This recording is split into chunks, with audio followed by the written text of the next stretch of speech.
Hold up. I lowered the junky old metal detector and turned to Ernie in surprise. Are you talking about the El Dorado? Ernie looked at me like I'd sat on his last Twinkie. Hello? Earth to George? What do you think I've been talking about this whole time? Honestly, I have no idea, I confessed. I sort of tune you out when you start babbling about Star Trek or ancient history. The three of us, that's me, Ernie, and Liza, were prowling around the outskirts of Ernie's parents' sprawling 15-acre ranch, on the hunt for hidden treasure. But so far, we'd done an awful lot of hunting and very little finding. A few yards away, Liza, who was passing a cracked, not-so-magical metal-detecting wand over a clump of deer grass, grinned at me like, "You're too much, George." "I'm not kidding," I said, wiping sweat off my face.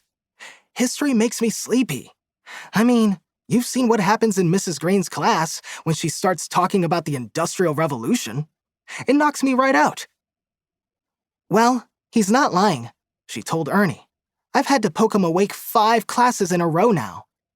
"That was you?" I shouted. "Liza, how could you do that? I'm a growing boy. You could throw my entire sleep cycle out of whack." Sighing, Liza showed me the bottoms of her eyeballs, then turned her attention back to the patch of scraggly grass. "If you want to count sheep in class," she said with a hint of annoyance, "then I suggest you join the kindergartners after lunch." "I already tried that," I admitted, "but Mrs. Herrera told me I was too big for the blankets they hand out." "I sincerely hope you're joking, George." I wasn't, but she didn't need to know that. Behind us, the fiery face of a blazing New Mexican sun was glaring down from above the pointy peaks of pine trees.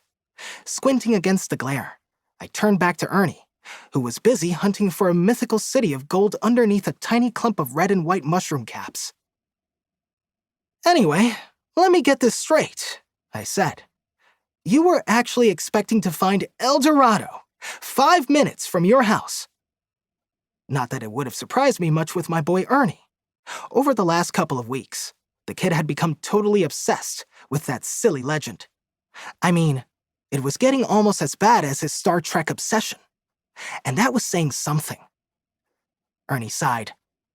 "If you paid attention to anything I've been saying, George, then you would know that all the most reliable source material places El Dorado somewhere in southwest New Mexico. So why not in my backyard?" "Why not mine?" I countered. He shrugged, like he couldn't think of a good reason. "Why not? You want to check yours next?"